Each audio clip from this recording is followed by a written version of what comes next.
wa Tanzania. Kwanza kabisa nianze kwa kumshukuru na kumpongeza Daktari Samia Suluhu Hassan kwa jitihada ambazo amezionyesha kwenye sekta hii muhimu sana ya nishati kwa kuhakikisha kwamba kuna kuwepo na ongezeko la uzalishaji wa umeme, usambazaji, lakini zaidi kuhakikisha kwamba unavutia wawekezaji wengi kuja kuwekeza nchini. Mheshimiwa Naibu Spika, nitajikita zaidi kwenye kuhakikisha na shauri serikali kwenye umeme, kwenye mixed energy. Maana sasa hivi kuna vyanzo vingine hatuvitumii kikamilifu.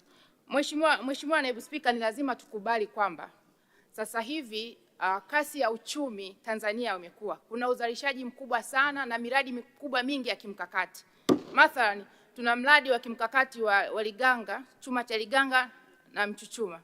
Lakini kuna mradi mkubwa unakuja wa reli ya umeme ambao inaenda kuunganisha na maziwa makuu. Reli hii itakuwa inahitaji umeme, Mheshimiwa Mwenyekiti, na reli hii pia itaenda kuweka uchumi shindani katika taifa letu kikanda, lakini pia na hata kimataifa.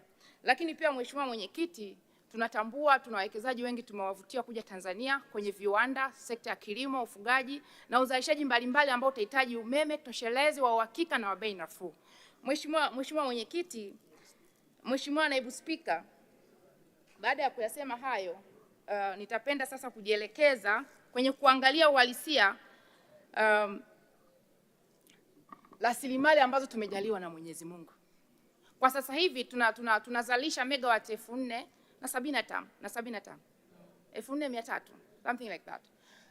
Lakini uhalisia tungechukua na rasilimali zingine ambazo tumejaliwa ambazo pia zingeweza kuzalisha umeme mwingi na toshelezi. Nikirejea Mheshimiwa Mwenyekiti, kwa mfano umeme wa jua, nilikuwa najaribu kufanya tafiti kwa Tanzania. Napongeza, Machi tumefungua ile plant ya pale Kishap ambayo ina generate 50 megawatts na mna plan kuongeza zifike 100 megawatts ziwe 150 kwa ujumla wake.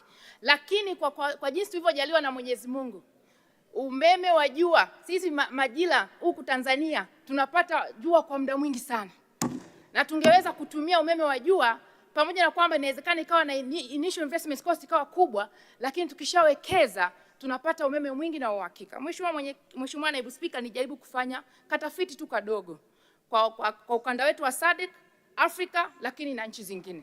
Na ukizingatia mama yetu Samia Suluhu Hassan ni kinara wa nishati safi. Umeme wa jua ni nishati safi. Nikajaribu kuangalia Afrika Kusini. Wenyewe wana generate 12 megawatts. 12,000 megawatts za umeme wa jua. Na wamefanya hivyo kwa sababu wameshirikisha pia na private sector kupitia PPP. Sasa sisi Tanzania ifike wakati pia tusiache zigo lote kwa TANESCO. Yaani wazalishe, wasambaze, kila kitu tuikaribishe PPP. Na kwenye dira ya 2050 tumesema kwamba tunawakaribisha private sector kuja kuhakikisha kama it's like their engine ya hii kitu, 70% ya private sector. Kwa hiyo tu introduce hii PPP kuhakikisha tuna generate umeme wa kutosha. Nikajaribu kuangalia pia Misri, so far wana 300 megawatts, lakini they plan kuadi mpaka wafike 6,500 na kitu megawatts. Ukiangalia hali ya hewa ya Misri na South Africa sio kama kwetu huko. Wale kuna kipindi wanakuwa na winter. Sisi kwetu Tanzania maeneo mengi ni jua, lakini tuna generate only 50 mpaka leo. Nikajaribu kwenda Spain. Wenyewe as we speak wana generate 50,000 megawatt, yani 50 gigawatt.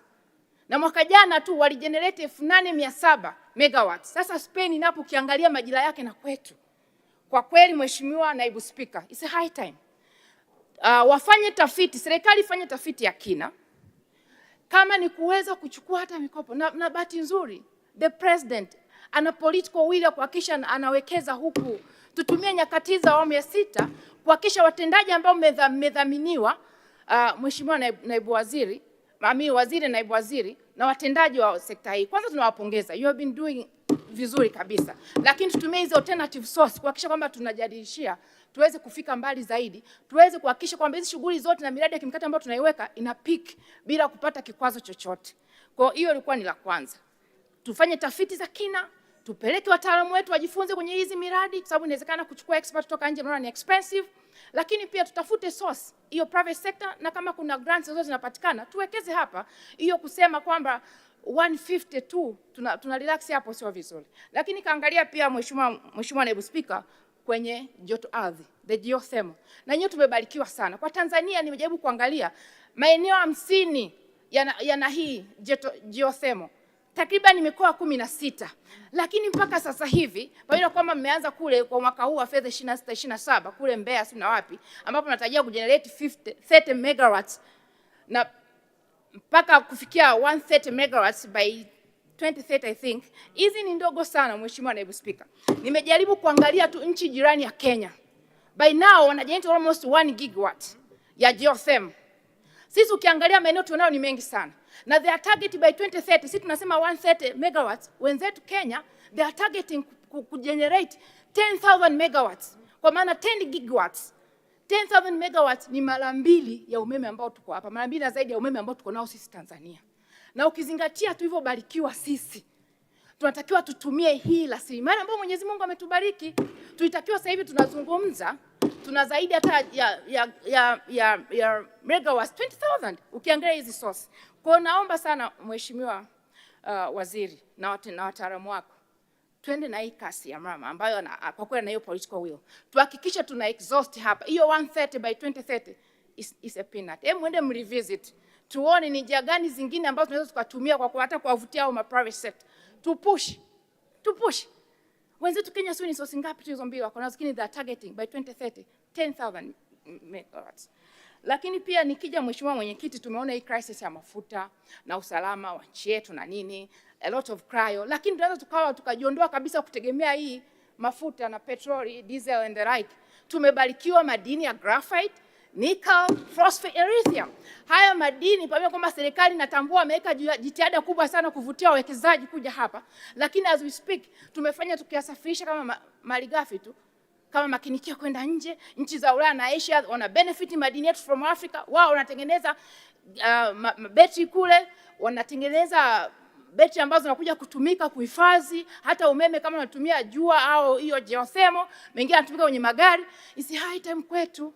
Tuna madini ya kutosha, tutumie graphite, tutengeneze viwanda hapa Tanzania, tutakuza uchumi wetu, tutakuza ajira, lakini zaidi tukiwa na mabetri hayo, tutaondokana hata na fossil fuel emission. Mama ni balozi wa mazingira hapa Afrika, lakini tutahakikisha tunakuwa na magari yanayotumia umeme, tutahakikisha tunakuwa na uhakika wa umeme kama ni wajua tunatumia betri ambazo tunazalisha hapa Tanzania, tutahakikisha tunasonga na kuwa shindani na hata kuweza kuuza kwenye mataifa mengine. Kwa hiyo tu exhaust kwenye graphite na haya madini ambayo yani tusiache akae tumia kama madini. Twende mbali zaidi yaweze kuleta tija kwenye taifa letu. Lakini pia kwenye LNG na gas ina CNG tumebarikiwa nazo pia. Last year nilichangia hapo kwenye budget nikasema by then sasa hivi tukichukua hata mfano wa Ethiopia, wenzetu wamewekeza pale electric vehicle na hizo gas. Sisi Tanzania zote tumebarikiwa. Tukiwa na hizo battery tutatumia kwenye electric vehicle. Tukitengeneza LNG na CNG zikaenda kote, zitoke Dar es Salaam, tuweke kwenye miji yote mikuu na njia zote ambazo zinapitika kuunganisha na Tanzania yote, tuhakikishe kuna hizo gesi. Kama tunaweza tukafanya kwa petroli, kwa nini hata hizo gesi zisiwepo, ziweze kuwa transported kote? Tuhakikishe kwamba tunatoa hata vivutio vya kodi wa Tanzania binafsi, mabasi, maroli na kila magari yote yanatumia gesi, yanatumia umeme. Ikiwa hivyo hatuna hata tishio Mheshimiwa Naibu Spika, hata mafuta yasipatikane, we are good to go. Hii mambo ya kwa tunapata pressure kwa vitu ambavyo Mwenyezi Mungu ameshatubariki ndani ya nchi yetu kuweza kuachana na kuwa tegemezi ya petroli na diesel, sio fair kabisa. Tukifanya hivyo, kwa mfano Mheshimiwa Naibu Spika, kule Dubai baada ya hii crisis licha kwamba wana mafuta,